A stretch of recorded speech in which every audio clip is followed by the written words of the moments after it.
ഇയാള് കണ്ട KK ഉസ്താദ് ഖദ്ദസുല്ലാഹു സിറഹുൽ അസീസ് ഉസ്താദിനെ ദർസിൽ പഠിച്ച ആളയാള്. KK ഉസ്താദിന്റെ ഉസ്താദല്ലേ ശംസുലമ, അവിടുത്തെ ഉസ്താദല്ലേ കണ്ണിയത്ത് ഉസ്താദ്.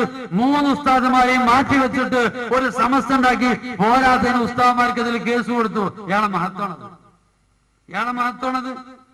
ഈ ജാതി മഹത്വം പറയാനുള്ളത്. പിന്നെ മഹാനാകുന്ന കാളമ്പാടി ഉസ്താദ്, ജുൽസൈൽ ഉസ്താദ്, ഇവരാ പഴയ സ്വഭാവത്തോടെ ആ പഴമയും തനിമയും നിലനിർത്തി അള്ളാഹുവിന്റെ ദീനുമായി മുന്നോട്ട് പോകുമ്പോ ഈ രൂപത്തില് പത്രക്കാർ മുമ്പിൽ പ്രത്യക്ഷപ്പെടാറില്ലല്ലോ. കണ്ടോ? ഈ രൂപത്തില് നിങ്ങൾ ശ്രദ്ധിക്കണം. ഈ കാണുന്ന ഫോട്ടോ ഏതാ? ഇത് കാണുമ്പോ കുട്ടികൾ മനസ്സിലാക്കി സുബ്ഹാനല്ലാഹ്, നാളെ അബ്ദുൽ ഖാസിർ ഇയാളെ കൈകൊണ്ട കിട്ടാന്ന് ഇവരെ വിചാരം. കാരണം എന്താ?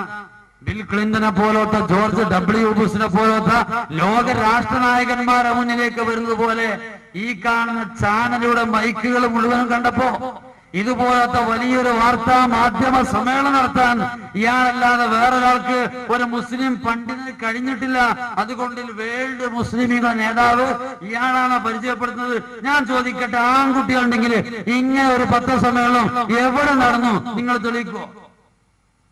ഇത് ഒപ്പിച്ചുണ്ടാക്കിയ ഫോട്ടാണത്. ഒപ്പിച്ചുണ്ടാക്കിയ ഫോട്ടോ ഞാൻ എപ്പോ കാണിച്ചതാ? ധൈര്യമുള്ളവരൊക്കെ ഇങ്ങോട്ട് കയറി ഒന്നുള്ളി. ഇത് ഒപ്പിച്ചതാണ്. ഈ ബുക്ക് അള്ളാഹു തആല കുരുത്തക്കേടാണ് എങ്ങനെ തന്നെ ഉണ്ടാവുക. ഈ ഫോട്ടോ ഒപ്പിച്ചതാണ് എന്ന് ഇതേ ബുക്കിൽ നിന്ന് മനസ്സിലാവും. ഇനി അതൊരു പത്രത്തിന്റെ കവറിന് വേണ്ടി വെറുതെ എന്തെങ്കിലും എഴുതിയതാണ്, അത് ചിത്രത്തിന്റെ രസത്തിന് വേണ്ടി കൊടുത്തതെന്നൊന്നും പറയണ്ട. എന്താ ഉള്ളത്? ഉള്ളിലുള്ളത് ഞാൻ വായിച്ചതാ. ഇതിനുള്ളിൽ തന്നെ ഉണ്ട് സംഭവം. മനുഷ്യ മനസ്സുകളെ കോർത്തു പിന്നെ ഇണക്കാൻ വേണ്ടി യാത്ര ഉണ്ടാക്കി കേരള യാത്ര. ആ കേരള യാത്രയിലെ ഫോട്ടോ ആണ് ഈ കാണുന്നത്. ഈ ഫോട്ടോയിൽ അടിക്കുറിപ്പ് ഞാൻ വായിച്ചരാ. യാത്രക്കിടയിൽ ഒരു മാധ്യമ സമ്മേളനവും. വിദേശ ചാനലുകളാണല്ലോ ഈ കാണുന്നത്. ഈ വിദേശ ചാനലുകൾക്ക് മുമ്പിൽ ഇയാളിങ്ങനെ സംസാരിക്കുന്നതായ ഒരു ഫോട്ടോ ഇവര് പ്രസിദ്ധീകരിക്കുകയും ഇത് വാർത്താ മാധ്യമ സമ്മേളനമാണ് എന്ന് അടിക്കുറിപ്പ് കൊടുക്കുകയും ചെയ്തു. കളവാണത്. എന്നാൽ പ്രിയപ്പെട്ടവരെ, നിങ്ങൾ ചിന്തിച്ചോ, ഈ പുസ്തകത്തിന്റെ മറ്റൊരു പേജിൽ ഒരു ഫോട്ടോ ഉണ്ട്. ഏതാണ് ആ ഫോട്ടോ? ഇയാളിങ്ങനെ എഴുതുന്ന ഫോട്ടോ. ഇയാൾ എഴുതുന്നൊരു ഫോട്ടോ കണ്ടോ? ഇതിന്റെ അടിയിൽ കൊടുത്തതറിയോ? പേന കൊണ്ട് എഴുതാൻ പഠിപ്പിച്ച നാഥന്റെ നാമത്തിൽ യാത്രയിലെ വിശ്രമത്തിനിടയിൽ ഒരു നിമിഷം.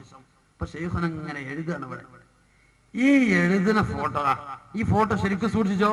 ഇതേ ഫോട്ടോ എടുത്തിട്ട് ഇതാ കൊണ്ടുവന്ന് മൈക്കിന് മേലെ വെച്ചു. അതേ ഫോട്ടോ, 2 ഫോട്ടോ നിങ്ങൾക്ക് നോക്കാം. താടിക്ക് കുഴപ്പമില്ല, മുടിക്ക് കുഴപ്പമില്ല, തലയെക്കെട്ടിന് കുഴപ്പമില്ല, അദ്ദേഹത്തിന് ഒന്നിനും കുഴപ്പമില്ല. അതേ കോലത്തിൽ കൊണ്ടുവന്ന് 2ഉം ഒന്നിച്ചു വെച്ച് നോക്കിക്കോ. 2ഉം ഒന്നിച്ചു വെച്ചിട്ട് ഇതേ ഫോട്ടോ എടുത്തു കൊണ്ടുവന്ന് മൈക്കിന് മുമ്പിൽ കൊണ്ടുവന്ന് ഒപ്പിച്ചു കൊടുത്തു. ഇതാരെ പറ്റിക്കാനാണ്? സമസ്തക്ക് മഹത്വങ്ങൾ ഒന്നും പറയാനില്ലെങ്കിലും ഈ ജാതി തട്ടിപ്പുകൾ ഇന്ന് വരെ സമസ്തയുടെ ഒരൊറ്റ ഉലമാക്കൾ നടത്തിയിട്ടില്ല.